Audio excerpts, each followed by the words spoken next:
No dia 14 de maio eu saí por aí. Não tinha trabalho, nem casa, nem pra onde ir. Levando a senzala na alma eu subi a favela. Pensando em um dia descer, mas eu nunca desci. Abolição inconclusa. Eu sou Yara Lopes, do Mulheres de Axé do Brasil. Hoje nós vamos conversar um pouquinho sobre o 13 de maio. 13 de maio, abolição da escravatura, Lei Áurea, Princesa Isabel. Abolição inconclusa, quando a gente fala isso, muitas pessoas dizem assim, mas Princesa Isabel é uma grande mulher, lutou pela abolição da escravatura. Não é bem assim, né? O Brasil teve nos seus escravizados e nos seus abolicionistas o segmento que mais lutou para que todas as pessoas fossem tratadas de forma igual, né? E a abolição no Brasil ela aconteceu de forma controlada pelo governo colonial. Havia um temor muito grande que o modus do Haiti, né, da independência do Haiti ou da guerra civil nos Estados Unidos fosse reproduzida aqui no Brasil, né? Então, assim, pulando um espaço de tempo e falando sobre a atualidade, sobre a compreensão antirracista, né? Há algumas questões que precisam ser abordadas. A compreensão de que a abolição foi inconclusa, né? A disputa da narrativa do 13 de maio e o que essa narrativa representa, né? A romantização do estupro das mulheres negras, o pós-1888, as fazendas de reprodução, pós a proibição do tráfico negreiro, né? Reconhecer o Holocausto Negro.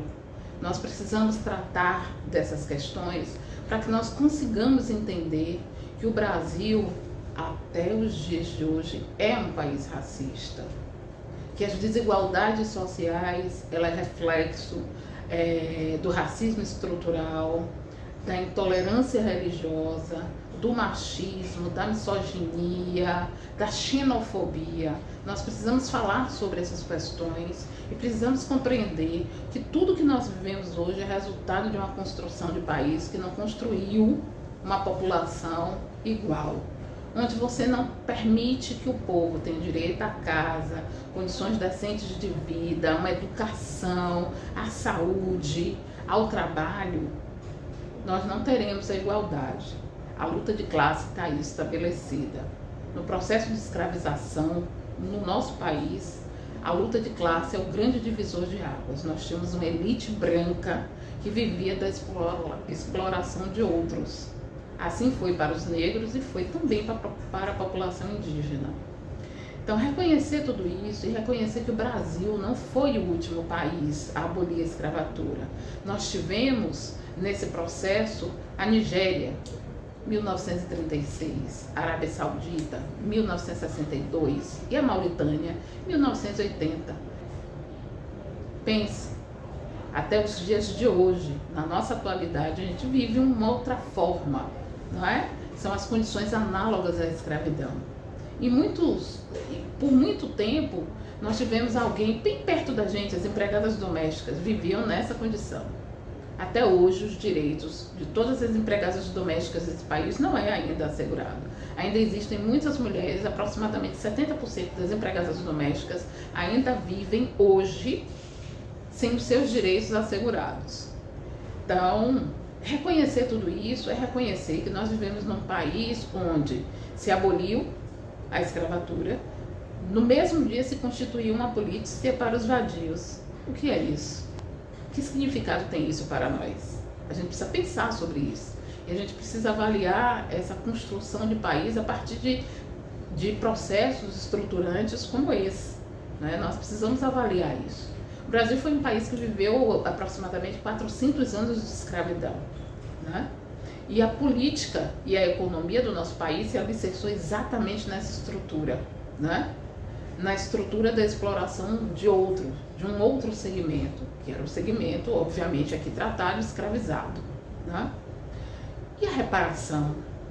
Como é que a gente compreendeu essa reparação? Né? Por que será que nos contingentes de população negra estão sempre nos morros, nas invasões, nas favelas?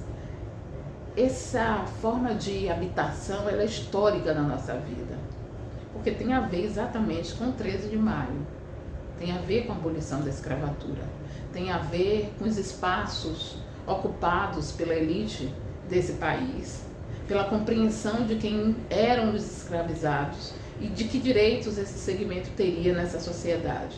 Não é à toa que somente em 1946, não é, essa população teve direito ao voto e direito de ser votada. Não é à toa que nós nunca conseguimos ser a maioria representativa nas assembleias. Não é à toa. O Brasil vive o racismo estrutural. E o racismo estrutural é alicerçado na postura que o Brasil tem até os dias de hoje com esse segmento da população, que é o segmento afrodescendente. As desigualdades desse país elas são alicerçadas exatamente desse lugar, do racismo estrutural, da compreensão de que as elites brancas privilegiadas precisam permanecer nesse espaço. Não é à toa que a gente não conhece, não é, os fazendeiros negros, né? Pouquíssimos políticos negros e negras. Não é à toa. Essa estrutura é montada a partir dessa concepção e compreensão de país. Por isso nós vamos sempre dizer 13 de maio, abolição da escravatura inconclusa. Entretanto, nós temos as nossas referências, não é? E nós precisamos reconhecer, eu falo sociedade, que enquanto nós não tivermos uma história oficial contando e assumindo que nós temos heróis e heroínas, negros e negras, nós precisamos que a história desse país coloque na história oficial Dandara, Acotirene, Luísa Maim, Luiz Gama, Zumbi dos Palmares e tantos outros heróis e heroínas negros como parte da nossa história. Né? Nós precisamos falar de João Cândido, nós precisamos reconhecer a existência de abolicionistas negros e que lutaram para que o Brasil pudesse ser um país mais igualitário, mais acolhedor, né? E que esse sentimento de bastardia na população negra deixe de existir. Né? Esse sentimento do não lugar, do não pertencimento, isso precisa deixar de existir. Isso só vai existir quando a compreensão sobre a abolição da escravatura seja assumindo que foi uma abolição desigual, inconclusa e que os direitos não foram assegurados para essa população que por anos foi escravizada. Salve Zumbi, salve Dandara e salve todos os nossos heróis e heroínas negros desse país.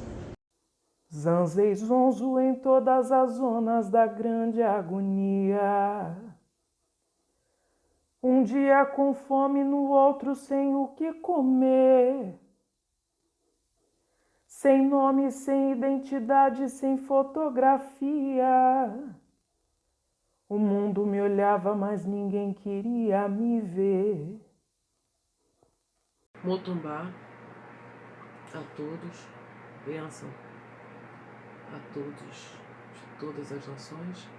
No nosso entendimento, a abolição da escravatura não foi feita de forma correta. No entanto, eu quero propor um outro olhar, né, sobre essa data, porque ele também é uma data a ser comemorada, apesar da abolição não ter acontecido da forma que seria desejada por nós. Foi uma abolição de corpos sem direitos, sem bens, sem moradia, sem emprego.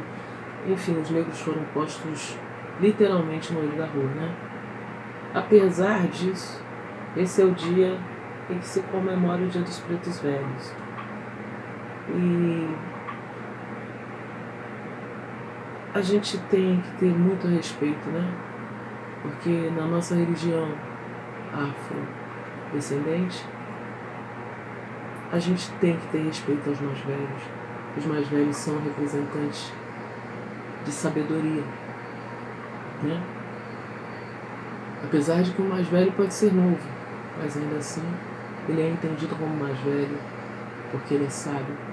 Então, esse dia dos pretos velhos, e nessa comemoração dos pretos velhos, há também a questão da abolição, que é muito festejada e cantada em muitos pontos. E no nosso contexto, a gente não entende dessa forma, a gente não vê dessa forma, mas a gente tem que ver a partir do contexto daqueles que vivenciaram essa escravidão, né?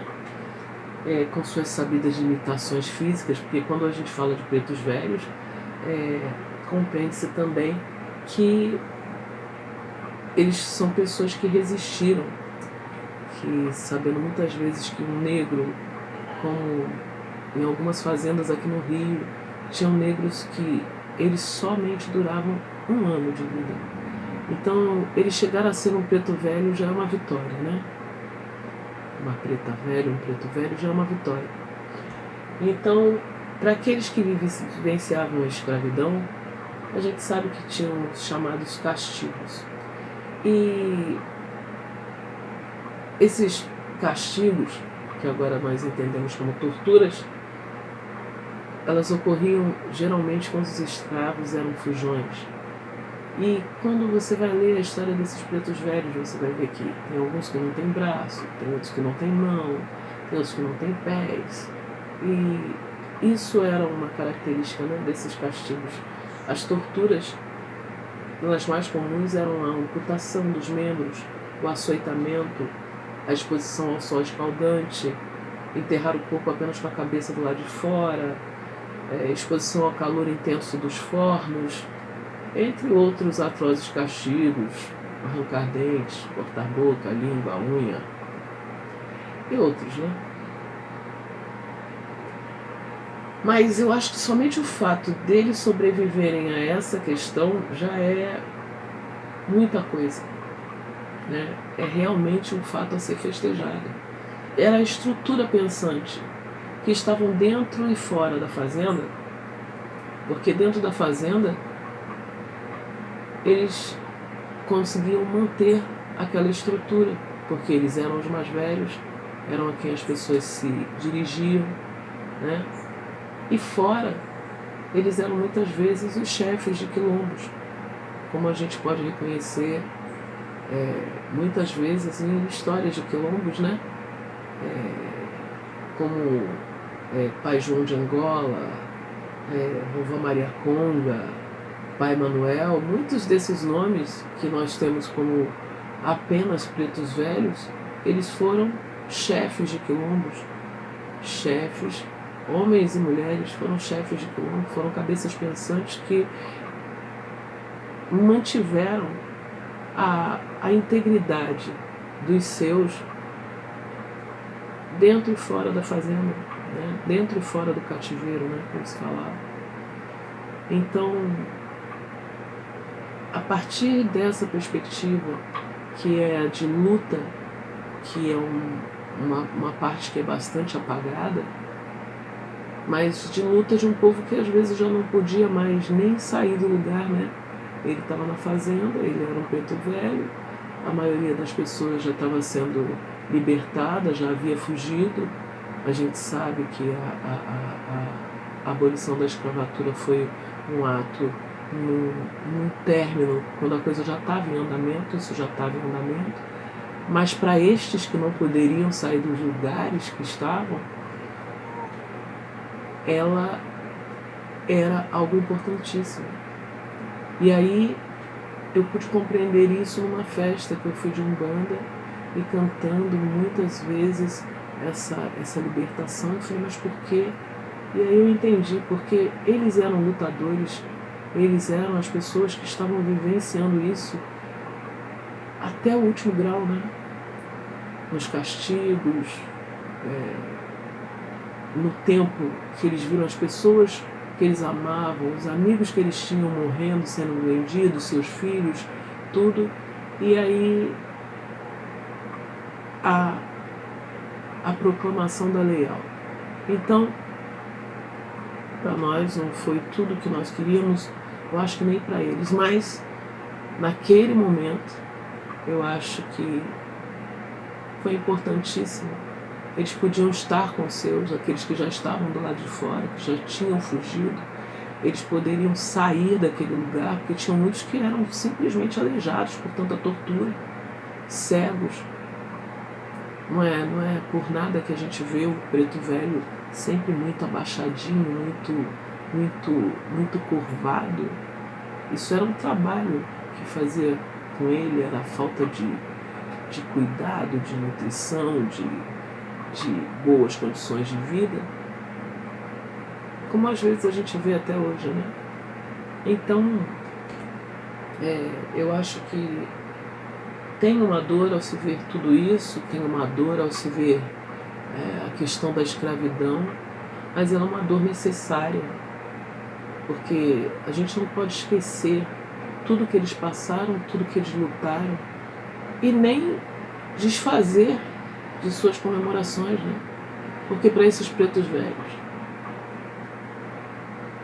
era a realização de um sonho, a vivência, por pouco tempo que fosse, de liberdade.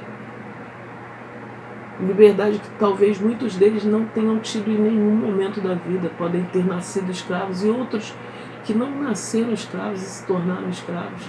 Então essa vivência de liberdade, ainda que não fosse aquela que nós achamos correta, aquela que era esperada, naquele momento, para quem lutou, eu tenho certeza absoluta de que deve ter sido fantástico. Porque significa que uma luta de uma vida inteira teve algum final. Nós sabemos que não receberam um pedaço de terra, não receberam uma vaca que fosse, mas sabemos também que a liberdade,